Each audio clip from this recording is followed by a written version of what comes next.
This is Nathan with Rogue Gaming. You can find me at Nathan Holtz, or find us at Rogue Media Gaming. Drop the G on Twitter. We had the privilege of checking out some new products from Razer. Some we can talk about, some that we can't. Two of those products, which I can talk about and I'm super excited for, are the new Razer Blade and the new Core X from Razer. The Razer Blade is a 15.6-inch gaming laptop. It is the world's smallest 15.6-inch gaming laptop. The thing that's really impressive about that is that it's available with 144 hertz refresh rate screen in 1080p, or you can step up to even a 4K resolution screen with touch functionality and 100% Adobe RGB color support. This is about as close to bezel-less as you could possibly get for a laptop. Its bezels are only, the bezels that flank this display are only 4.9 millimeters. And it still has enough area to integrate a web camera at the top of the screen, which is really impressive. It's only 0.66 inches thin, has a very small footprint overall. It's made out of individually CNC milled single aluminum block, so it's super sturdy and scratch resistant with an anodized black finish. They've done a lot here to manage heat without sacrificing performance. They created a vapor chamber for the cooling solution instead of using the traditional heat pipes. The CPU and GPU are both cooled with this vacuum-sealed vaporized liquid to help dissipate heat from the other components within the laptop. And this ultra-thin nanoparticle material and the graphite-based server-grade thermal interfaces reduce hot spots and facilitate heat transfer, while also having high-performance low-noise fans to push air across dual heat exchangers, quickly getting heat out of the chassis and away from the user.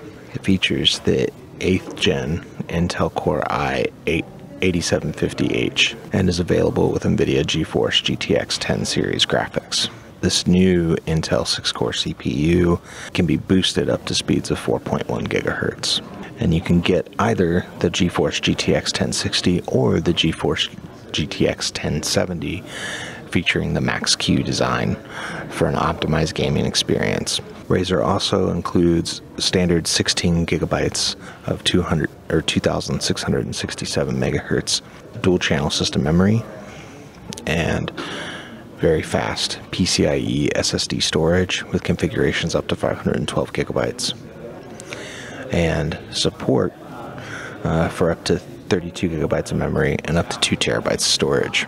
Included in this small form factor is an anti-ghosting keyboard that's powered by Razer Chroma that features 16.8 million colors customizable per key, which you can do through the Razer Synapse 3 software. It was actually pretty impressive to see the level of customization that you can do here. We saw some pretty cool setups in the room using that Synapse 3 software to do lots of different things as far as the color palette of the keyboard goes. And they spared no expense with this laptop. Even the sound is delivered through dual front-firing speakers that feature Dolby Atmos. For connectivity, you can output up to 3 external displays via mini DisplayPort, HDMI, and Thunderbolt 3. You have 3 USB 3.1 Gen 1 ports, and they now also have a Chroma laptop stand that features a RGB light strip, as well as 3-port USB hub in the back.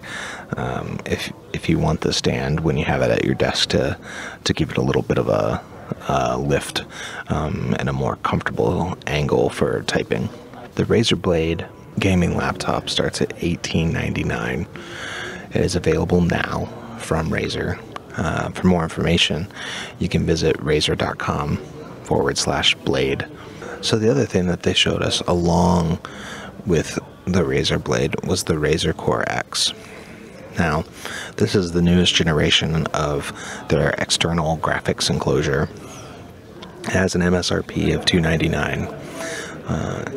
It is a plug-and-play eGPU that can deliver the latest desktop quality graphics to Thunderbolt 3 capable PC, and now Macintosh laptops with external graphics support. I got to see this in person, and it was basically hot swappable. I mean, you could at the pull of a lever slide the unit out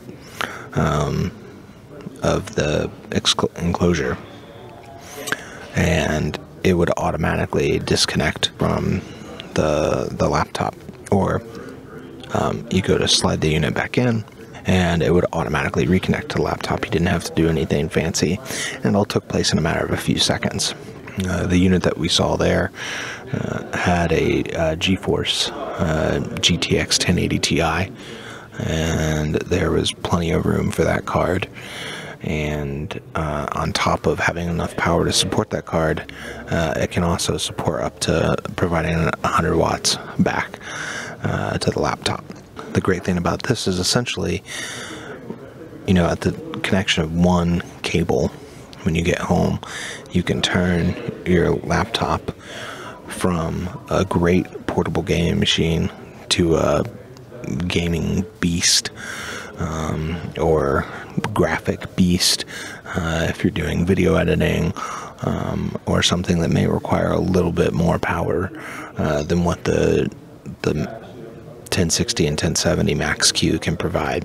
$299, that's a lot better than having a $299 plus the cost of your graphics card. It's a lot better than having to deck out a whole nother rig just to game or edit content once you get home.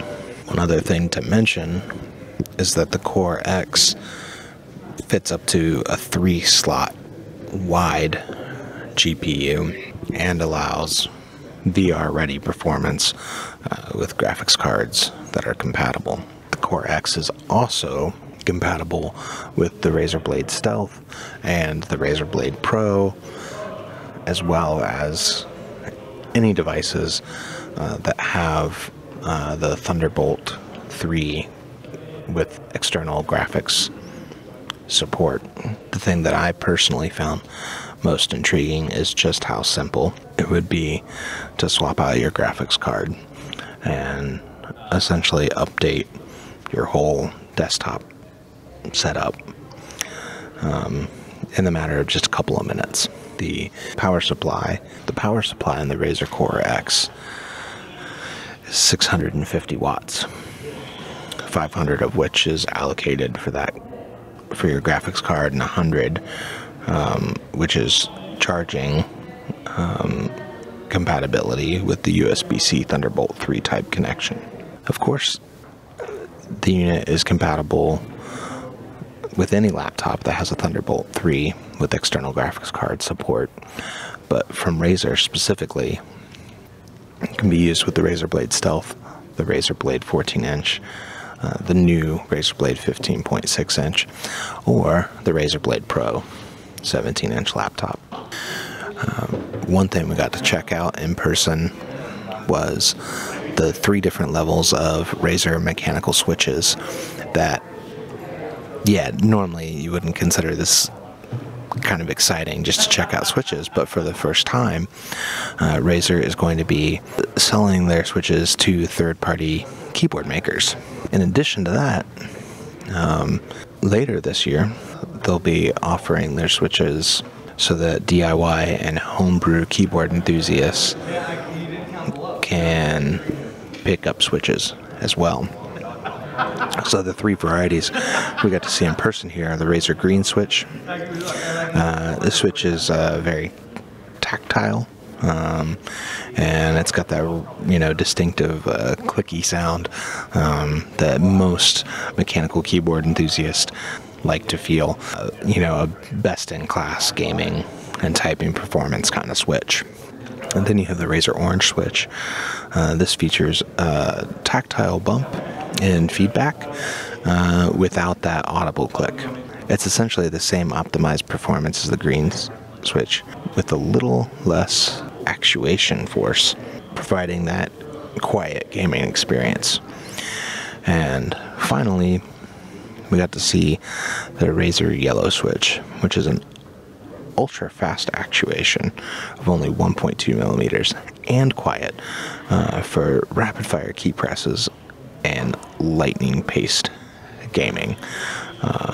I personally am really a fan of the move toward quieter switches. I share an office with my spouse, and it's tough when you're having a meeting in the same space as somebody else and you've got this super clicky keyboard, but I need to use my desktop for both business and pleasure. So having an option that will provide me the great performance of something like the Razer Green Switch, but will be a quieter experience for those others sharing the space with me, is really exciting. I'm specifically, though, excited about this DIY homebrew keyboard enthusiast being able to get their hands on Razer mechanical switches. I love to see what the folks in the DIY movement are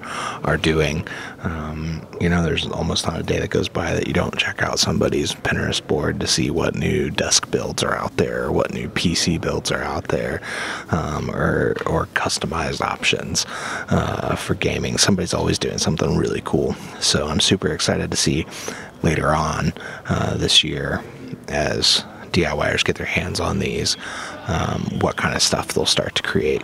I think Razer is kind of leading the forefront of working with other vendors this year with the announcement of opening up their Synapse 3 software to third parties, so that you can integrate your RGB lighting, and now also with the announcement of selling their switches to other third parties.